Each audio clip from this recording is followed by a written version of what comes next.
Et voilà.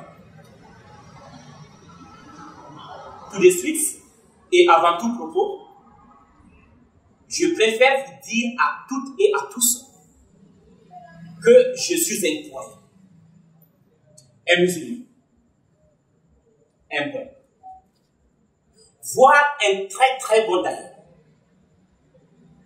Je ne hurle pas ma foi, non, je la vis. Pas de façon ostentatoire, mais le plus simplement du monde. Mais avant que je n'ai eu la foi, la vraie, celle qui m'anime aujourd'hui et qui me permet de choisir le vrai de l'ivraie. Cette foi qui m'a permis de comprendre que la piété ne s'exprime pas par le paraître. Par exemple, qu'il n'y a pas de vêtements musulmans. Alors, avant de trouver cette voie des hommes que Dieu aime, je vous le dis sans aucune honte, je me laissais dicter par les autres ma foi. Comme un mouton, je me laissais conduire. Les faux dévots me dictaient ma conduite et en toute chose, je cherchais leur sens. À croire que je n'existais que par papa. Comme c'est simple. Confortable de laisser les autres décider à ta place. Il me disait ce qui est licite de ce qui l'était. Par exemple, interdiction de manger le porc, le cheval, le chien, l'âne, le rat, le serpent. Interdiction totale, mais vraiment totale de la chicha. Il me dit, me demander à moi de ne pas tirer 1 ou 2 tasses par jour.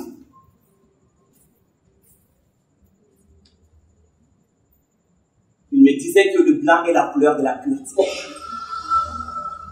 Qu'un homme, pour montrer sa foi, doit s'habiller en camis blanc et la femme en hijab noir. Il me disait aussi ce que je devrais faire pour me racheter si je me faisais garder.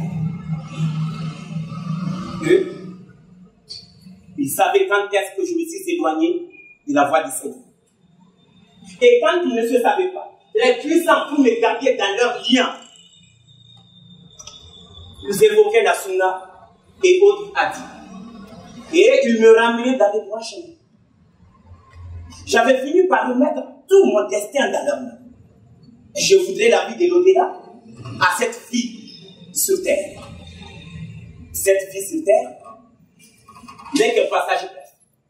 Il faut donc tout faire pour mériter la vie éternelle dans le grand jardin d'Allah.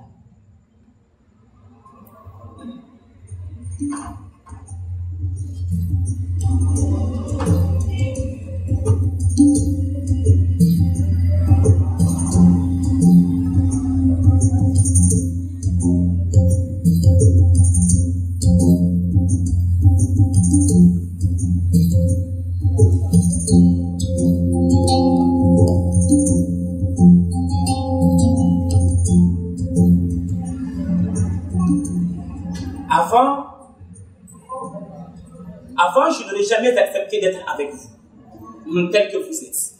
Mélanger hommes et femmes. Non! Je n'aurais aimé m'adresser qu'à l'assemblée des hommes. Non, non, non, non. Pas de promiscuité.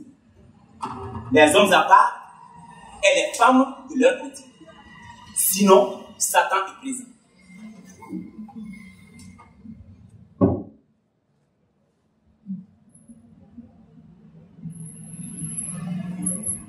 أعوذ بالله من الشيطان الرجيم بسم الله الرحمن الرحيم اللهم صل على محمد وسلم. جماعة الإسلام السلام عليكم ورحمة الله وبركاته. جماعة الإسلام anga bi wala gapi na poli cheni musoli maslami afora islamia kuno kanga to ka hakila jike sabla o hakila jiki o de mu'minina maslami cheni muso kugu sigi sigi or kelena o manka o harmoni o idangadi wala chewoche muso minte ifuru muso yi imango fle foshi muso ni ba donc ibe la bodikaso ikangi nyegati kifa isuka note shaytan bi do auf shaytan min kunfeni ate kulongi ata donde wala Angamabo, Shaitane Kapara, Arakambela ici.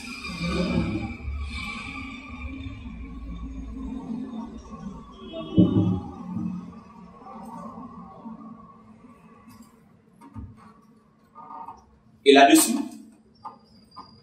je ne posais aucune question. Je répétais qu'il y a eu la même interdiction. Non, ne me demandez pas pourquoi. Avec eux, il faut renoncer à poser des questions. C'est comme ça. Et depuis. Et c'est ce que dit la religion.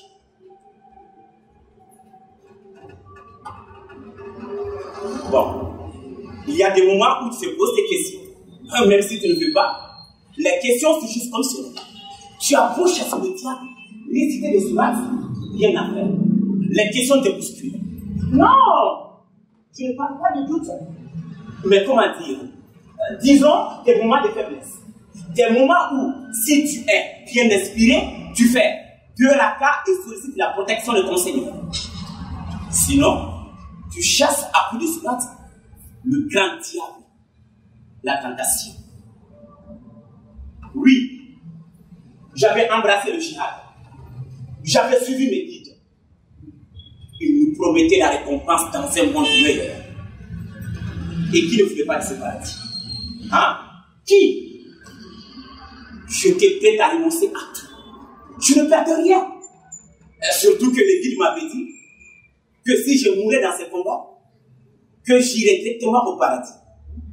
Et que j'aurais des vierges. Et que par mon acte, je sauverais mes géniteurs des affres de l'enfer. Allahu Akbar, Allahu Akbar. La ilaha illallah. Allahu Akbar, Allahu Akbar.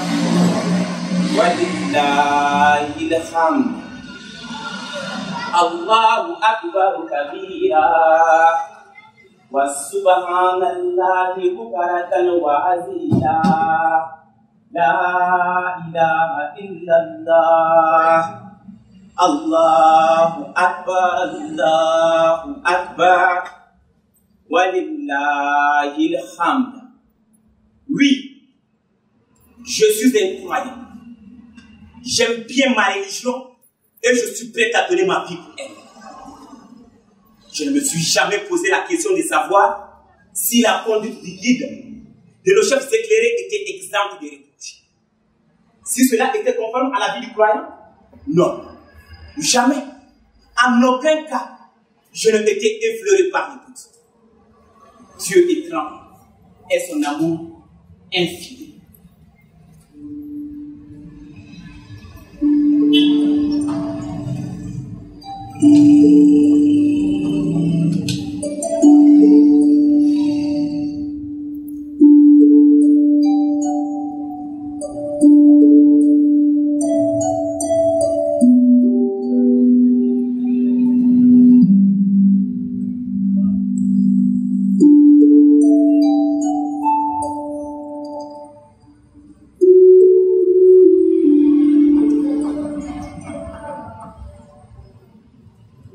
Je voudrais vous raconter ma vie, mon combat, mon voyage. Comme beaucoup d'enfants africains, je suis né dans la précarité. J'ai eu à ma naissance un prénom que plus tard on m'a enseigné comme étant un prénom musulman.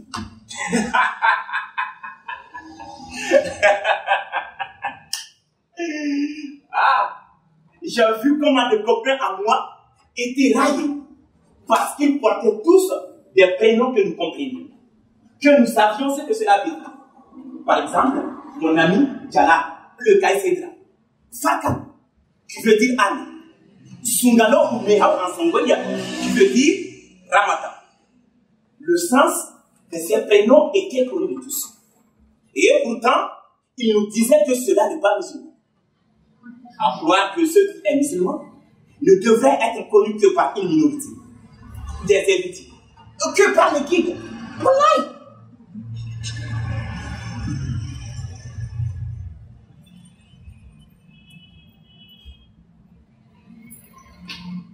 Mon grand-père me disait que quand les Arabes sont venus avec la religion, leur religion, nous avons trouvé que cela était compatible à 80% avec nos pratiques. Donc, nous n'étions pas complètement perdus. Et très vite, quelques-unes de nos grandes villes sont devenues de hauts lieux de la civilisation islamique. Mon grand-père me parlait de Tombouctou, de Guinée, des marabouts qui sont dans toutes les actions de la vie quotidienne. Ils président presque toutes nos cérémonies. Les empereurs Maneb ont embrassé la religion musulmane. Ils ont effectué le pèlerinage à l'Égypte. À leur retour, ils sont revenus avec des savants, des érudits dans tous les domaines. Nous parlons de leur apport dans l'architecture, ce qui est visible. Sinon, leur impact sur le patrimoine immatériel existe aussi. Le magicien ou le marabout. Moi-même, j'ai été confié à un marabout pour qu'il m'enseigne la religion, le Coran. À ce certain moment, mon oncle avait donné en mariage ma cousine. La cérémonie s'était passée en toute simplicité, en intimité et sans trop de chichi. Et ma cousine avait fait des enfants. Malheureusement, cette cousine est morte. Que Dieu ait pitié de son âme. Mon oncle lui a encore donné mon autre cousine plus jeune pour s'occuper de mes nièces et neveux. Le saint homme a donc épousé deux de mes cousines. Il avait aussi d'autres épouses qui étaient toutes, comme nous les disons ici, données à Dieu, à la mentire. Oui, nous avons adopté la religion musulmane. Mais cette religion a été influencée par la culture arabe. En l'apprenant, nous y avons ajouté de nos valeurs. L'islam, comme le disait mon grand-père, est comme un fleuve. Il prend un peu de la couleur des terres qu'il traverse. L'islam au Sahel s'est enrichi. Dans une même famille, nous trouvions un musulman, un catholique et un porteur de Coran. Et vivent tous en amour. Nous célébrons ensemble Noël, les Koritsa, l'aide de filles, Pâques, et implorons nos saints sur les mausolées. La religion n'a donc jamais été imposée. Et voilà que petit à petit, des étrangers sont venus et ont commencé à titiller leurs venants. Des gens autour de moi, et moi-même y compris, nous avons commencé à nous métamorphoser. C'est avec le recul que je forme ce réseau. Je ne m'étais jamais rendu compte que j'avais arrêté de saluer la main. Anisoro, Tagalas, Jamyan, Inapanok, Mokalibani, Tagalas. Saluer en arabe est devenu la norme et tout le monde y permet. Salam alaikum wa rahmatullahi wa barakatuh. Wa alaikum assalam wa rahmatullahi. Salam alaikum. Salam alaikum wa rahmatullahi wa barakatuh. Wa alaikum assalam wa rahmatullahi wa barakatuh.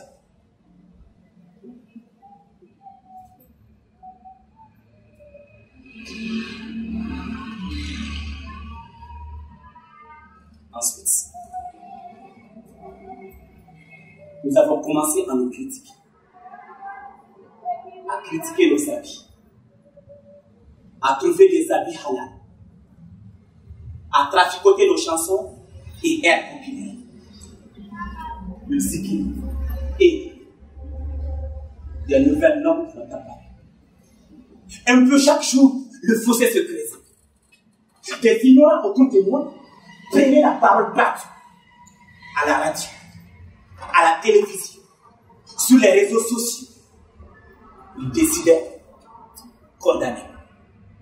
Moi-même, je dis un jour dans ma famille que je renierais toute personne qui ne vivait pas comme moi, qui ne suivait pas les mêmes pratiques que moi. Les liens de sang n'étaient pas au-dessous des liens de religion. J'avais décidé d'ériger des barrières entre moi et toute personne qui ne faisait pas comme moi. Personne. Personne ne devait faire autre chose qu'adorer son Créateur. Ne rien faire d'autre que ce qu'ont fait nos ancêtres, nos anciens. As-salaf.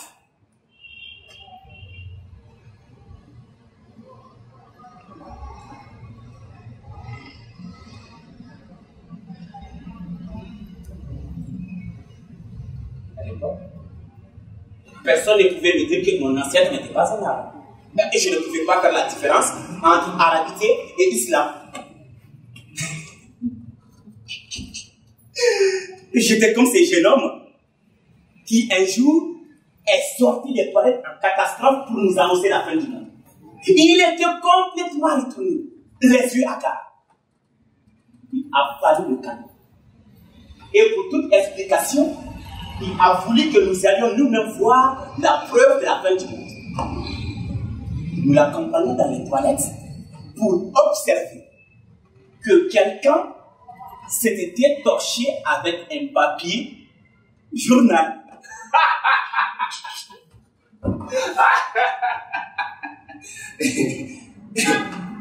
Vous me direz tout ça pour ça. Le drame rédigé. Le crime pour notre cher ami est que le journal était écrit en arabe, dans la langue sacrée.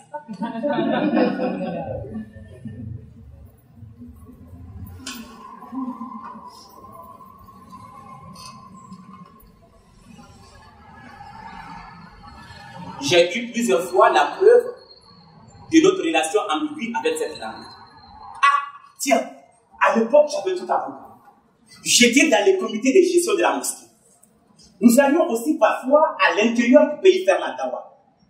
Un jour, nous nous sommes arrêtés dans un petit village pour participer à l'inauguration de leur nouvelle mosquée. Nous avons retrouvé les notables eux, avec leur chapelet. Une musique était diffusée et chacun ponctuait de...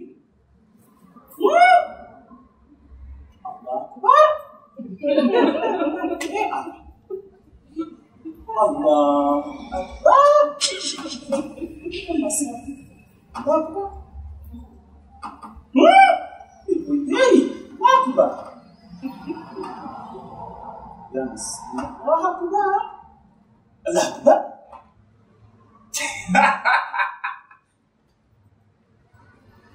Un ami qui lit et écrit l'arabe a pouffé venir. Ah, je lui ai balancé une porade dans les côtes. Mais comment? Comment pouvait-il se détendre dans une atmosphère de grandes preuves de piété? Hein? Lui, il est retourné dans les véhicules, pliés en quatre par un fourrier. Nous autres sommes restés concentrés avec le local. Quelques instants après, je les rejoins dans le véhicule. Je voudrais savoir ce qui s'était passé. Et là, il m'expliqua que la chanson qui était diffusée, une chanson de la grande vedette égyptienne, celle que justement les Égyptiens avaient surnommée la 4e pyramide. La chanson était Al-Aqla, une chanson sur l'émancipation de la femme. Cette chanson, dans son contexte particulier, était la cause de sa soudaine hilarité. Il m'expliqua qu'en substance, la diva disait: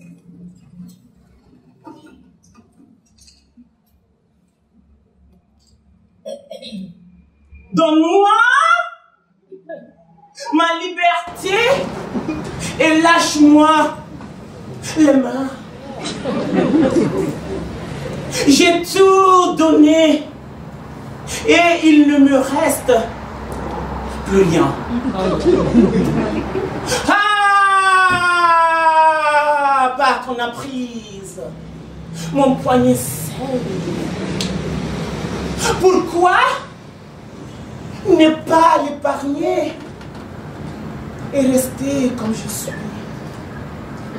Il ne me reste plus qu'à garder en souvenir que la promesse que tu n'as pas su respecter. Sinon, le monde ne serait pour moi qu'une prison.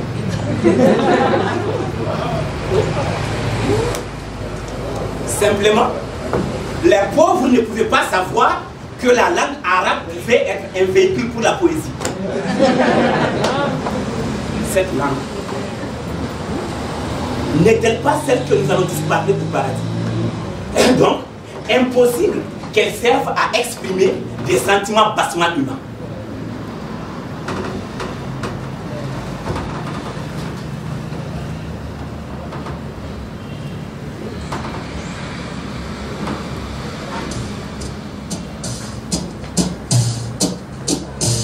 في وسط جبال ورمال صحاب ليا ديك مظلمة فكرة معدومة نمشي ونجوم مادام نسحي نتبع الهوا والريح في وسط جبال ورمال صحاب ليا ديك مظلمة فكرة معدومة نمشي ونجوم مادام نسحي نتبع الهوا والريح الحرية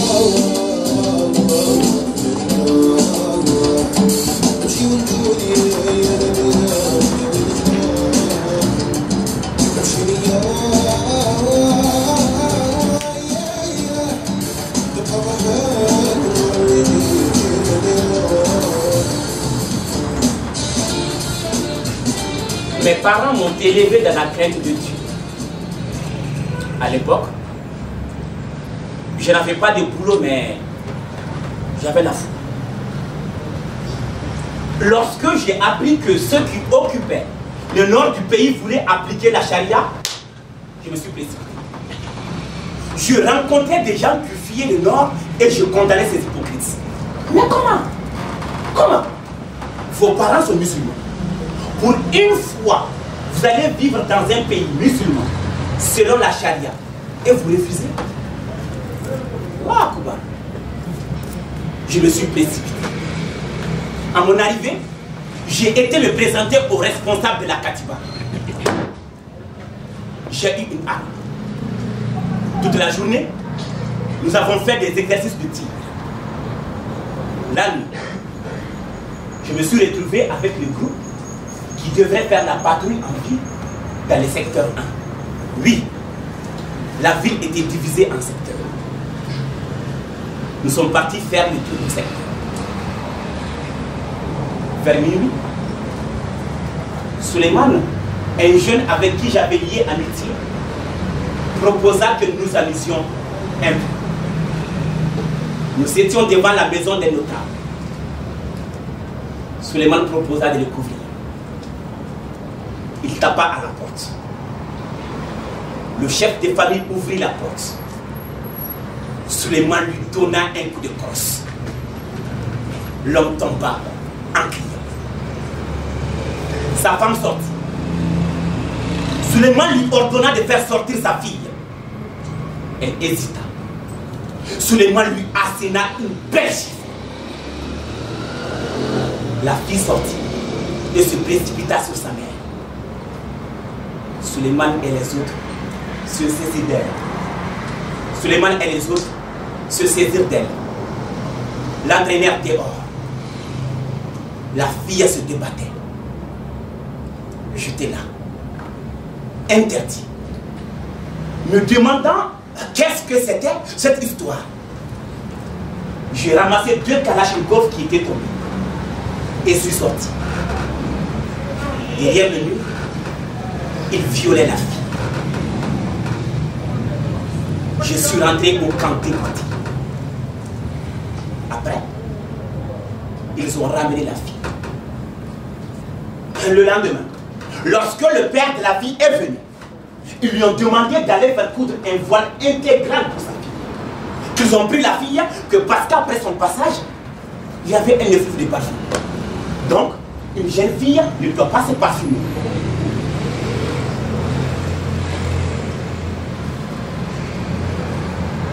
Plus tard,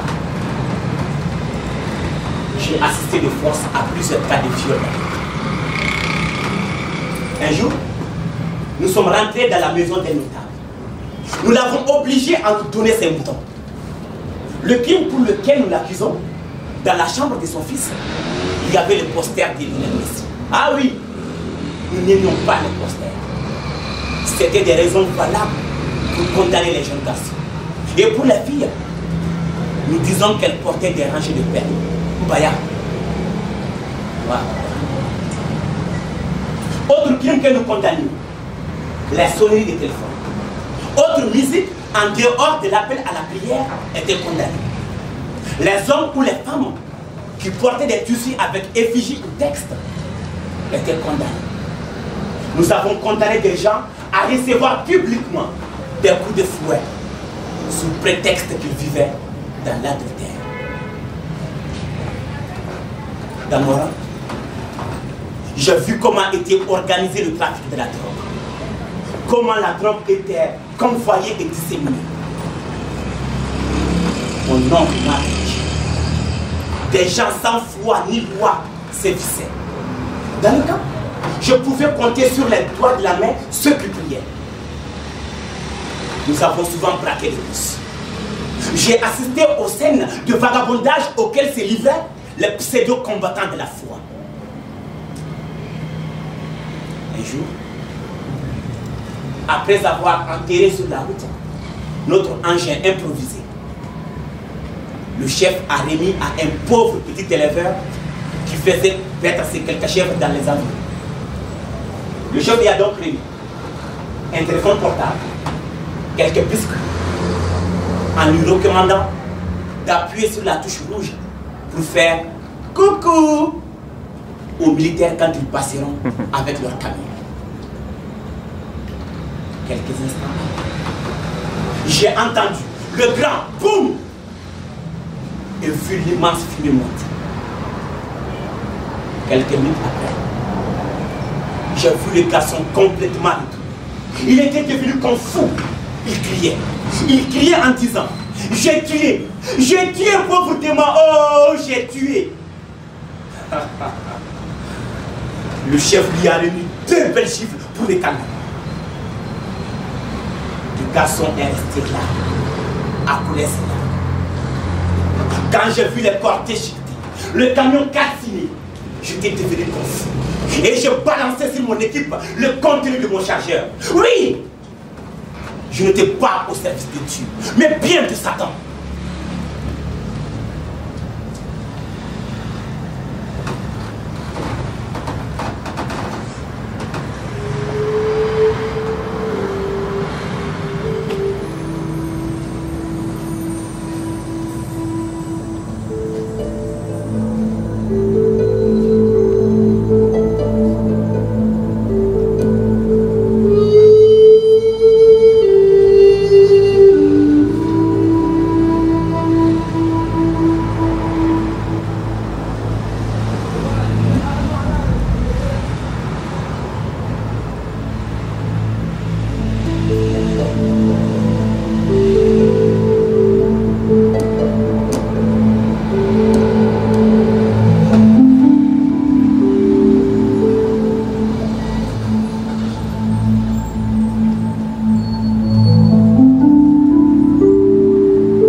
J'ai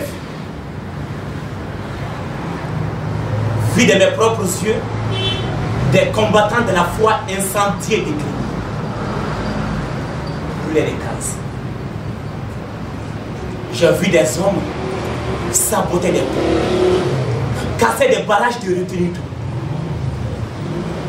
J'ai vu des djihadistes enlever des bétails. J'ai vu des hommes tuer des femmes, des bébés, des vieux.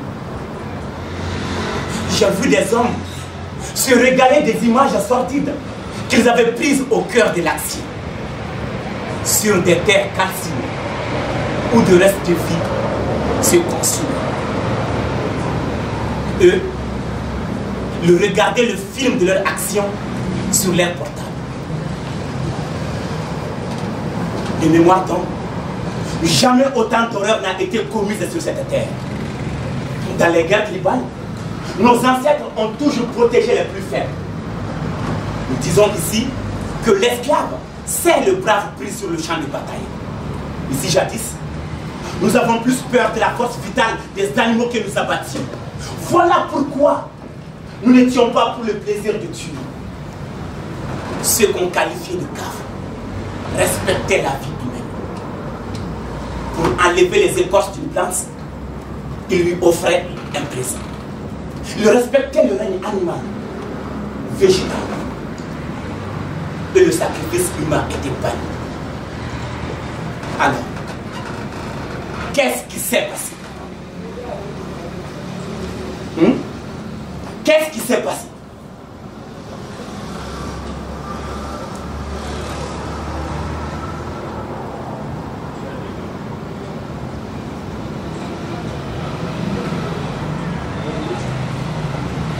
Vous voulez savoir la vérité?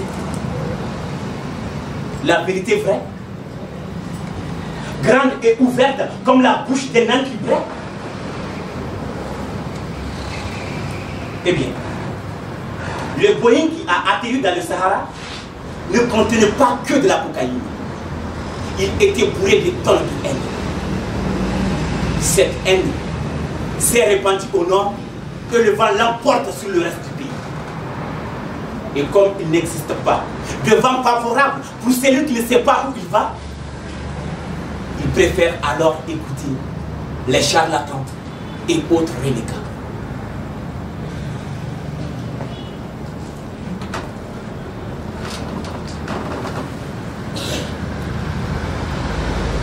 Et voilà.